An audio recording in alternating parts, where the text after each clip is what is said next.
Nazungumza nikiwa CCM hapa Kagera. Naomba nijitambulishe.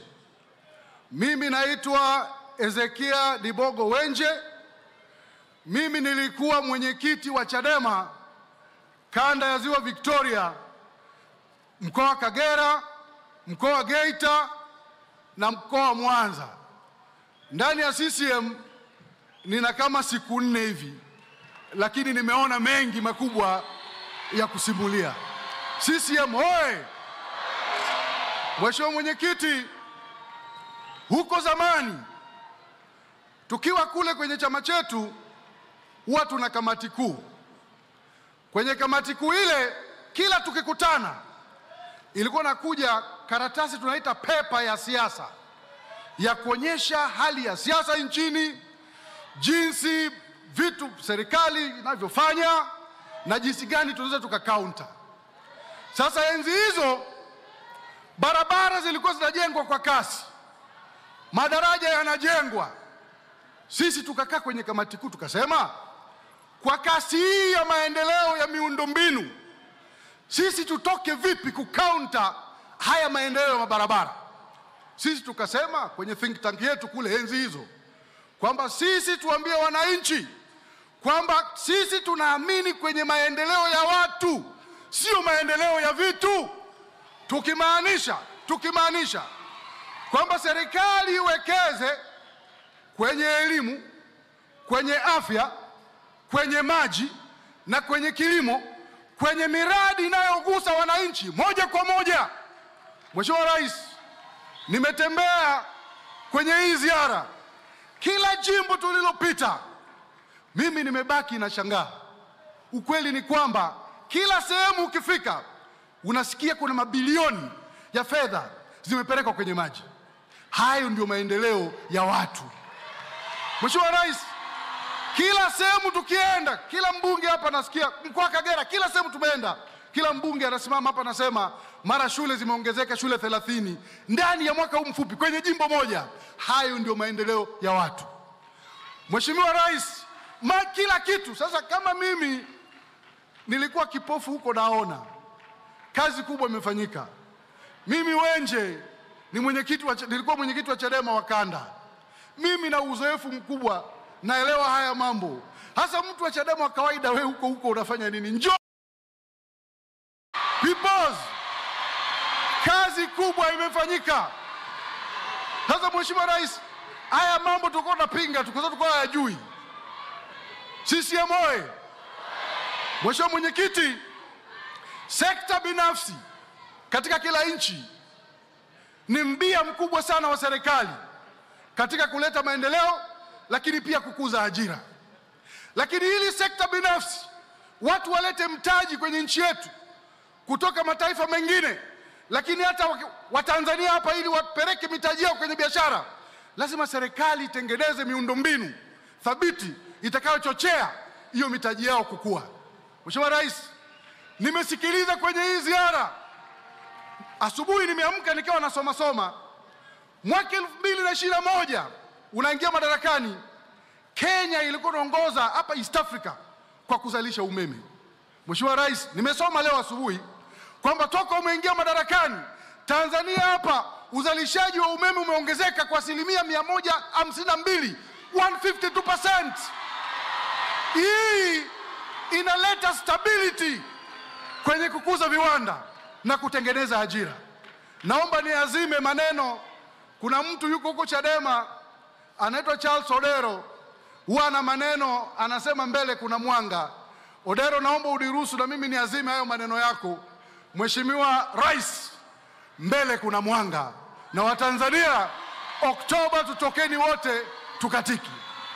Mheshimiwa Rais, nimesoma tena leo asubuhi toka ulivyoingia madarakani jinsi ambavyo bidhaa tunazosafirisha nje ya nchi, exports kutoka Tanzania, zimeongezeka maradufu. Kwenye kilimo, bajeti ya kilimo imeongezeka almost mara 4. Hekari za kilimo zilizokuwepo huko nyuma kabla hujaingia madarakani yamedouble. Waheshimiwa wa Tanzania, mbele kuna mwanga, Oktoba tukatiki. CCM hoye! Mimi kuna watu wanashangaa kwamba kwa nini Wenje niko CCM. Mimi nawaambieni, na wazungu wanasema ni mtu mpumbavu peke yake ndiye hawezi akabadilisha mawazo hata kama anazama. Mimi nina akili timamu, siwezi kuzama huku naona lazima nisepe.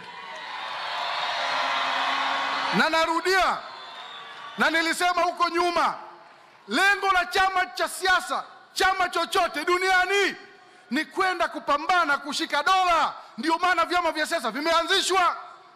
Na uchaguzi, ndugu zangu, uchaguzi sio tukio la siku moja, ni mchakato, ni process, na ina sheria zake, lazima ufuate. Nchi hii huwezi kupata haki kama wewe huwezi kutimiza wajibu wako, maana wajibu na haki zinaendana kwa pamoja. Sisi amoe. Sasa sisi huko, nilivyosema kwamba uchaguzi ni mchakato, lazima uende muitwe na Tume ya Taifa ya Uchaguzi, mkasaini fomu ya maadili ili muweze kushiriki uchaguzi. Chinua Achebe katika kitabu chake moja aliwahi kusema kwamba ukitaka kujua umenyeshewa kiasi gani na mvua, lazima ukumbuke tone la kwanza lilikupatia wapi. Sisi amoe. Sisi huko kwenye chama chetu cha zamani, tone la kwanza la mvua lilituanzia pale tulipokataa kwenda kusaini fomu ya maadili ya kushiriki uchaguzi kinyume na sheria. Nchi tukakataa kwenda kusaini fomu.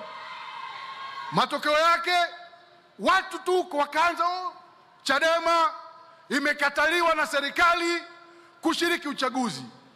Hiyo ni nonsense. Tulikataa wenyewe. Lazima tuseme ukweli. Na nyie mnakumbuka Dar es Salaam, huu ni mkutano mkubwa, lazima tuseme na dunia isikie na dunia ijue, kwa sababu nilikuwa humo kwenye vikao hivyo vyote. Anayebisha haje aseme. Vikao tulikataa sisi wenyewe, tukaenda mpaka kwenye baraza kuu, tukaenda mpaka kwenye mkutano mkuu wa chama tarehe 21. Ndio mkutano mkuu ambao ukipitisha kitu maamuzi, hakuna mkutano, kikao chochote ndani ya chama kinachoweza kubadilisha.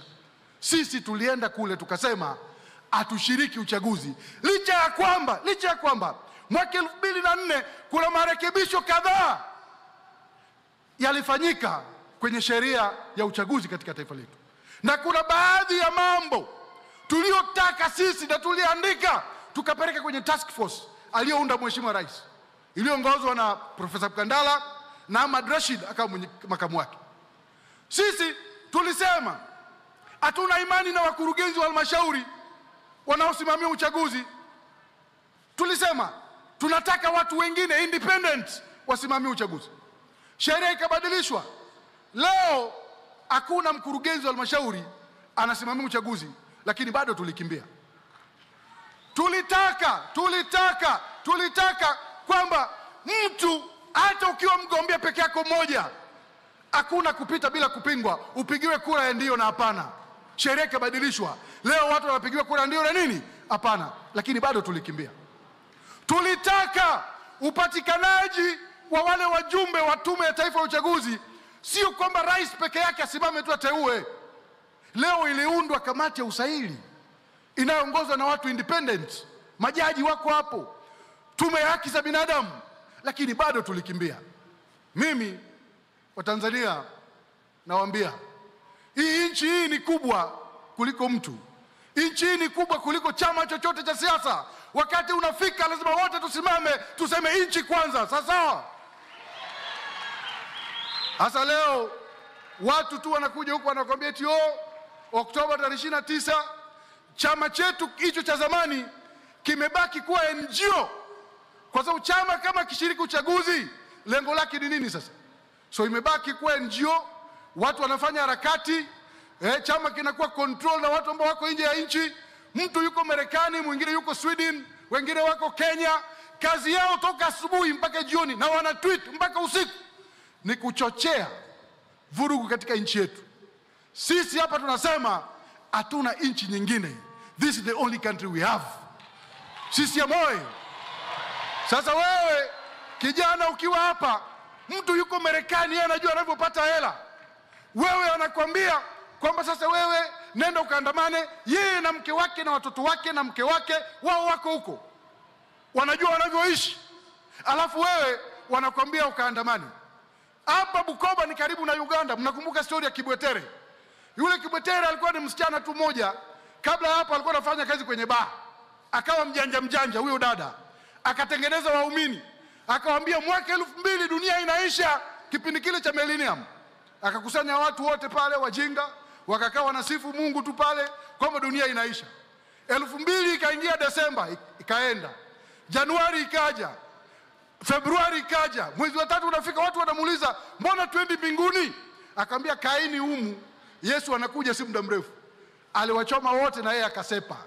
Sasa kama wewe mtu yuko Marekani anakudanganya ukaandamane, tofauti yako na yule mfuasi wa Kibwetere ni nini? Na utaangamia. Na hata Biblia inasema watu wangu wanaangamia kwa kukosa nini? Maarifa. Kwa hiyo mimi ndugu zangu nimekuja na nawashukuruni sana. Huu ndio mkutano wangu wa kwanza hapa Bukoba. Zamani nilikuwa nakuja tunafanya mikutano ile midogo kule nikiwa na wale ndugu zangu. Nawashukuruni sana. Wangapi wanachagua wabunge wa CCM? Kura